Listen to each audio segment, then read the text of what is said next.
Ball State Greek life has had conflicts with sorority housing and not enough room for sororities to do their weekly activities.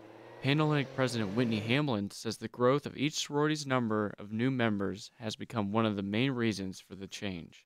If we continue to have recruitments like we have in the last 2 years, with pledge classes of upwards of 30 to 40 women, our chapters as a whole are going to get so big that we literally will have absolutely nowhere that we can function together. And over the years, talks have been difficult with sororities' national chapters and Ball State University to agree on what housing is best for both parties. This is brand new for our students, for our alumni members, for our national organizations. Ball State has not been a campus where they have had housing. So there are always going to be those growing pains that come with any kind of major transition. But now, with increasing recruitment numbers in the past years and not enough space for weekly sorority activities, both sides have agreed to start planning for the sorority village. And I think the biggest reason that it's finally being pushed for is that our national headquarters are, agreeing finally. The chapters are speaking out and saying, hey, this is something that we want, this is something that we're interested in,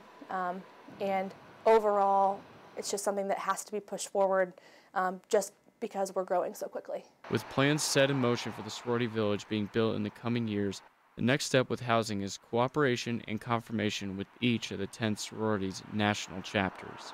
To continue our conversation at the national level. In a project like this, you work with all groups collectively. You don't work individually. So we'll just continue to work with the groups and come up with a timeline that fits for our needs, as well as something that they can be supportive of, and we'll just keep plugging along to make it a reality. The sororities have been notified of the sorority housing plan and are awaiting alumni support and funding to move forward with the plans of owning a house. In Muncie, Brett Bobb, NewsLink, Indiana.